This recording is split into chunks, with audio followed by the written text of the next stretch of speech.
Wings ഇത്ര ടേസ്റ്റിൽ കഴിച്ചിട്ടുണ്ടോ?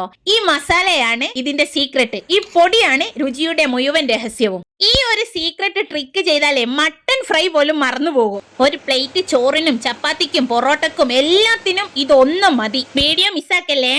അടുപ്പ് കത്തിക്കേ. പിന്നെ നമുക്ക് കാക്ക കഴിച്ചിട്ട് അഭിപ്രായം ഒന്ന് കേക്കാട്ടോ. അടിപൊളി. അടുപ്പ് കത്തിക്കേ. ഇവിടെ ചൂടായിട്ടുണ്ട്. ഇനി നമുക്ക് ഇതിലോട്ട് നമ്മൾ എടുത്തു വെച്ചിട്ടുള്ള സ്പൈസസുകൾ ഇട്ട് കൊടുക്കാം. 2 ടീസ്പൂണ് കുരുമുളക്, 2 ടീസ്പൂണ് മല്ലി, 4 ഏലക്ക, 5 ഗ്രാമ്പു, ഒരു മീഡിയം സൈസ് പട്ട. ഒരു 2-3 മിനിറ്റ് ഇത് നമുക്കൊന്ന് വറുത്തെടുക്കേ. ഇനി ഇതിലോട്ട് 1 ടേബിൾ സ്പൂണ് ചെറിയ ജീരകം, 1 ടീസ്പൂണ് വലിയ ജീരകം ഒന്നും കൂടെ ഒന്ന് വറുത്തെടുക്കാം. ഇതിലേക്ക് 1 പിടി കറിവേപ്പില ഇട്ട് കൊടുക്കാം. ഇപ്പതാ ഈ ഒരു ഇലയിലത്തെ വാട്ടർ കണ്ടന്റ് എല്ലാം പോയി ഡ്രൈ ആയി വന്നിട്ടുണ്ട് കേട്ടോ. ഇനി നമുക്കിതിലോട്ട് കുറച്ച് നെയ്യ് ഒഴിച്ചു കൊടുക്കണം. ഈ നെയ്യ് നമ്മൾ ലാസ്റ്റ് ഒഴിക്കുന്നത്. ഫസ്റ്റിൽ നമ്മൾ നെയ്യ് ഒഴിച്ചാൽ ഇല ഫുള്ള് ഒട്ടി നിൽക്കും. അതുകൊണ്ടിട്ടാട്ടോ. എന്നിട്ട് നന്നായിട്ടൊന്ന് വറുത്തെടുക്കുക. ഈ ഒരു രീതിക്കാവുമ്പോൾ ഇത് നമുക്ക് അടുപ്പിൽ നിന്നും ഇറക്കി വെക്കാം കേട്ടോ. ഇനി ഇത് നന്നായിട്ടൊന്ന് ചൂടാറണം. ചൂടാറിയതിന് ശേഷം നമുക്കിത് പൊടിച്ചെടുക്കാം. ഞാനിതാ ഗ്യാസ് കത്തിച്ചു, പാത്രം വെച്ചു. ഈ പാത്രം ഒന്ന് ചൂടായി വരട്ടെ.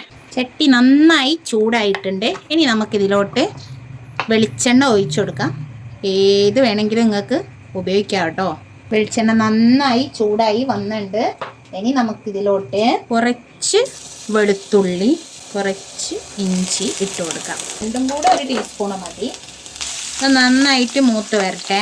ഇതിൻ്റെ കൂടെ തന്നെ നമുക്ക് 5 പച്ചമുളക്, ഓവർ എരിവില്ലാത്ത പച്ചമുളകാണ്. എരിവ് കൂടുതൽ ഉള്ളതാണെങ്കിൽ ഇത്ര ഒന്നും എടുക്കണ്ട. അതിൻ്റെ കൂടെ നല്ല ഫ്രഷ് കറിവേപ്പില അതും ഇട്ട് കൊടുക്കാം. എല്ലാം കൂടെ ഒന്ന് അവിടെ കിടന്ന് നന്നായി സെറ്റായി വരട്ടെ കേട്ടോ. ഇതെല്ലാം നന്നായി മൂത്ത് വന്നിട്ടുണ്ട്.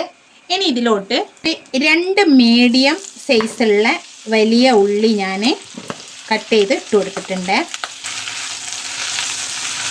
നമുക്ക് കുറച്ച് ഉപ്പിട്ട് കൊടുക്കാം, പെട്ടെന്നൊന്ന് വയന്ന് കിട്ടാൻ വേണ്ടിയിട്ട് കേട്ടോ. ഇനി ഈ ഉള്ളി ഒന്ന് ട്രാൻസ്പെറൻ്റ് ആയിട്ട് വരട്ടെ.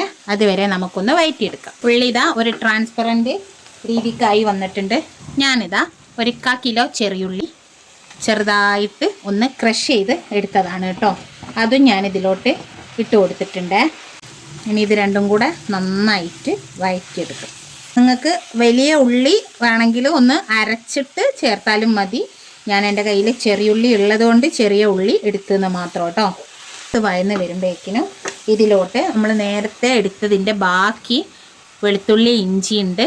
ഇത് ഒരു വലിയ ടേബിൾ സ്പൂണ് വെളുത്തുള്ളി ഉണ്ട്. അതുപോലെ ഒരു 3/4 ടേബിൾ സ്പൂണ് ഇഞ്ചിയുണ്ട്. അത് നമുക്കിതിലോട്ട് ഇട്ട് കൊടുക്കാം കേട്ടോ. ഇതിൻ്റെ പച്ചവാസന എല്ലാം ഇതിൻ്റെ കൂടെ കിടന്ന് നന്നായിട്ട് പോയി വരട്ടെ. അതുവരെ നമുക്കൊന്ന് വഴറ്റി എടുത്തിട്ട് വരാം കേട്ടോ. ഇത് നന്നായിട്ട് വഴന്ന് വന്നിട്ടുണ്ട്. ഇനി നമുക്കിതിലോട്ട് തക്കാളി ഇട്ട് കൊടുക്കാം. ഞാൻ ഒരു മീഡിയം സൈസുള്ള 2 തക്കാളി എടുത്ത് വെച്ചിട്ടുണ്ട്. അത് നമുക്ക് ഇതിലോട്ട് ഇട്ട് കൊടുക്കാം. ഇവിടെ കിടന്ന് നന്നായി വഴന്ന് വരട്ടെ കേട്ടോ. തക്കാളി നന്നായിട്ട് ഉടച്ചെടുക്കണം കേട്ടോ. അതുപോലെ ഇനി വേണേൽ നിങ്ങൾക്ക് തക്കാളി ഒന്ന് അരച്ച് ഒഴിച്ചാലും കുഴപ്പമില്ല. തിളയ്ക്കുന്ന വെള്ളത്തിലോട്ട് നമുക്ക് സോയാബീൻ എങ്ങനെ ഇട്ട് കൊടുക്കാം. നമ്മളെ സോയ നല്ല തിളച്ചിങ്ങനെ മറിയാട്ടോ അവിടെ കിടന്നിട്ട്. ഇനി നമ്മൾ ഇത് പച്ച വെള്ളത്തിലോട്ട് എടുത്തിട്ടിട്ട് ഒരു 3-4 വട്ടം നന്നായിട്ട് കഴുകി പിഴിഞ്ഞെടുക്കണം കേട്ടോ. എന്നാലേ ഇതിൻ്റെ ഉള്ളിലുള്ള കേടൊക്കെ പോയി നമുക്ക് നല്ല ഫ്രഷ് സോയ ചങ്കിനെ കിട്ടുള്ളൂ. ഇനി അടുത്ത സ്റ്റെപ്പ് നമ്മളുടെ മെയിൻ ഇൻഗ്രീഡിയൻസിനെ ഇതിലോട്ട് ഇട്ട് കൊടുക്കുക. 2 കപ്പ് സോയ ചങ്ക്സാണ് ഞാൻ എടുത്തിട്ടുള്ളത്. അത് ഞാനിതിലോട്ട് ഇട്ട് കൊടുത്തിട്ടുണ്ട്. എന്നിട്ടൊന്ന് ഇളക്കി കൊടുക്കണേ. ഇതിൻ്റെ കൂടെ നമ്മൾ പൊടിച്ച് വെച്ചിട്ടുള്ള മസാല അല്ലേ, ആ മസാലയിൽ നിന്ന് ഒരു 2 ടീസ്പൂൺ ഇട്ട് കൊടുക്കാം. ഈ ഒരു രീതിക്ക് വേണം മസാല പൊടിച്ചെടുക്കാൻ. കണ്ട ഇതിൽ നിന്ന് നമുക്കൊരു 2 ടീസ്പൂൺ ഇപ്പോൾ ഇട്ട് കൊടുക്കുക. ബാക്കിയുള്ളത് നമുക്ക് ഞാൻ പറയാം എന്താ ചെയ്യേണ്ടത് എന്നുള്ളത്. പെപ്പറിന് പെപ്പറുണ്ട്, കറിവേപ്പിലക്ക് കറിവേപ്പിലുണ്ട്, മല്ലിയുണ്ട്. ചുവന്ന മുളകിൻ്റെ ആവശ്യം ഇവിടെ വരുന്നില്ല, കാരണം നമ്മളിവിടെ ഇട്ടിട്ടുള്ളത് കുരുമുളകാണ്, അതുകൊണ്ട് അതിൻ്റെ ആവശ്യം നമുക്ക് വരുന്നില്ല. ഇനി ഇത് നന്നായിട്ട് ഈ മസാലയുടെ പച്ചവാസന ഒന്ന് പോവട്ടെ കേട്ടോ. ഒരു കാര്യം മറന്നുപോയി, ഇതിലോട്ട് കുറച്ച് മഞ്ഞൾപ്പൊടി ഇട്ട് കൊടുക്കണം.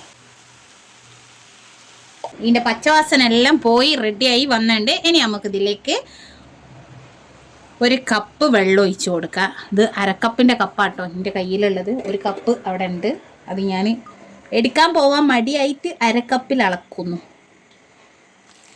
1 കപ്പ് വെള്ളം ഒഴിച്ച് നോക്കാം. നിങ്ങൾക്ക് ഡ്രൈ റോസ്റ്റ് ആയിട്ടാണ് വേണ്ടത് വെച്ചാൽ അങ്ങനെ ഉണ്ടാക്കാം, അതല്ല കുറച്ച് ഗ്രേവിയോട് കൂടിയിട്ടാണെങ്കിൽ അങ്ങനെയും ഉണ്ടാക്കാം. എങ്ങനെ വേണമെങ്കിലും നിങ്ങൾക്ക് ഇത് ഉണ്ടാക്കിയെടുക്കാം. പക്ഷെ അടിപൊളി ടേസ്റ്റാണ് കുട്ടികളെ. നല്ല വെട്ടി തിളച്ച വെള്ളമാണ് ഒഴിച്ച് കൊടുക്കേണ്ടത് കേട്ടോ. നമുക്കൊരു 1/2 കപ്പും കൂടെ ഒഴിച്ച് നോക്കാം. നന്നായിട്ട് വെട്ടി തിളച്ചിട്ടുണ്ട്. ഇനി നമുക്കിതിലോട്ട് നമ്മൾ പൊടിച്ച് വെച്ചിട്ടുണ്ടായിരുന്ന മസാല അല്ലേ, അതിൻ്റെ ബാക്കിയുള്ളത് ഇട്ട് കൊടുക്കുക.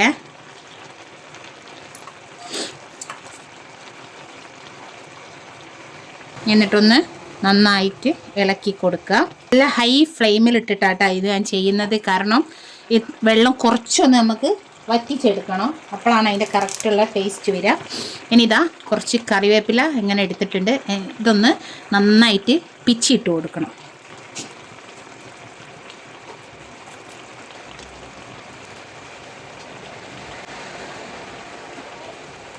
ഓയ് കറിവേപ്പില പിച്ചിട്ടിട്ടുണ്ട്. ഇതൊന്ന് നന്നായിട്ട് ഇളക്കി എല്ലായിടത്തിലോട്ട് എത്തിച്ചു കൊടുക്കുക. നമുക്കിതിലോട്ട് കുറച്ച് പച്ച വെളിച്ചെണ്ണ ഒഴിച്ചു കൊടുക്കുക കേട്ടോ. ഇങ്ങനെ ഡ്രൈ ആക്കി എടുക്കുന്നതിനനുസരിച്ച് ഇതിൻ്റെ കളറ് മാറി മാറി വരും. പക്ഷെ നമുക്ക് ഓവർ ഡ്രൈ ആക്കേണ്ട ആവശ്യമില്ല, കാരണം ചോറിന് കാക്കക്ക് ഇത് കൊടുക്കാൻ വേണ്ടിയിട്ടാണ്. എനിക്ക് ബീഫാണ് ഞാൻ ഉണ്ടാക്കിയിട്ടുള്ളത്. കാക്കക്ക് അതിൻ്റെ കൂടെ ബീഫ് കഴിക്കാത്തത് കൊണ്ട് ഞാൻ വെജ് ഉണ്ടാക്കിയതാണ് കേട്ടോ.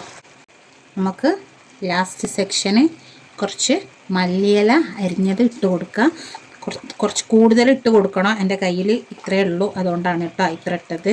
കുറച്ച് അധികം തന്നെ മല്ലിയില ഇതിലോട്ടിട്ട് കൊടുക്കണേ. ഇനി ഇതിൻ്റെ ടേസ്റ്റിനെ മാറ്റി മറിക്കാൻ ഒരു സീക്രട്ട് ഇൻഗ്രീഡിയൻസ്. ഒന്ന് നമ്മളെ മസാല സീക്രട്ടാണ്. 2 ഇതാണ് ആ സീക്രട്ട് സാധനം. നല്ല പശുവിൻ നെയ്യ് നല്ലോണം ഒരു ടേബിൾ സ്പൂൺ തന്നെ ഉണ്ട്. ഇത് ഉറച്ച നെയ്യാണ്. ഇത് ലൂസായി നിന്നാൽ ഇതിലും കൂടുതൽ ഉണ്ടാവും കേട്ടോ. അപ്പോൾ ഈ ഒരു നെയ്യ് നമുക്ക് ഇതിലോട്ട് ഇട്ട് കൊടുക്കാം.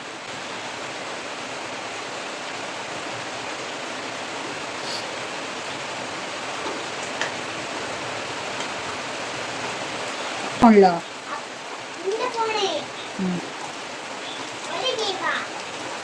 നെയ്യെല്ലാം ഞാൻ നന്നായിട്ട് ഇതിലോട്ട് ഇളക്കി സെറ്റാക്കി എടുത്തിട്ടുണ്ട് കേട്ടോ. കറിയുടെ ആ ഒരു ലുക്ക് ഈ ഒരു ലുക്കാണ് വന്നിട്ടുള്ളത് കേട്ടോ.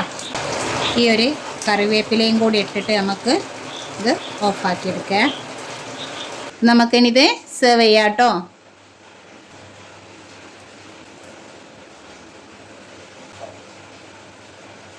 ഹായ് ഗൈസ്, കണ്ടോ ഇറച്ചിയെ തോൽപ്പിക്കുന്ന ടേസ്റ്റുള്ള നമ്മുടെ സോയ ചങ്ക്സ് ഇവിടെ റെഡിയാണ് കേട്ടോ.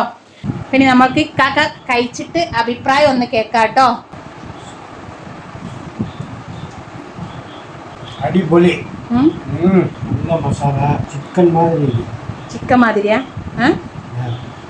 അപ്പോൾ റിസൾട്ട് ഇക്കാക്കൻ്റെത് ഓക്കെ ആണ്. എനിക്ക് ബീഫാണ് ഉണ്ടാക്കി വെച്ചിട്ടുള്ളത്. അതിന്റെ വീഡിയോ ആയിട്ട് ഞാൻ വരാം കേട്ടോ. വീഡിയോ ഇഷ്ടമായാൽ ചാനൽ സബ്സ്ക്രൈബ് ചെയ്യാൻ മറക്കരുത്. അതേപോലെ തൊട്ടടുത്തുള്ള ബെൽ ബട്ടൺ ഒന്ന് പ്രസ് ചെയ്തേക്കണം. പിന്നെ ലൈക്ക് ചെയ്യുക, കമന്റ് ഇടുക. നിങ്ങളുടെ ഫ്രണ്ട്സ് ആൻഡ് ഫാമിലിക്ക് മറക്കാതെ ഒന്ന് ഷെയർ ചെയ്ത് കൊടുത്തേക്കണം. ഓക്കെ, നെക്സ്റ്റ് വീഡിയോയിൽ അടിപൊളി ഡിഷ് ആയിട്ട് വീണ്ടും കാണാം. അതുവരെ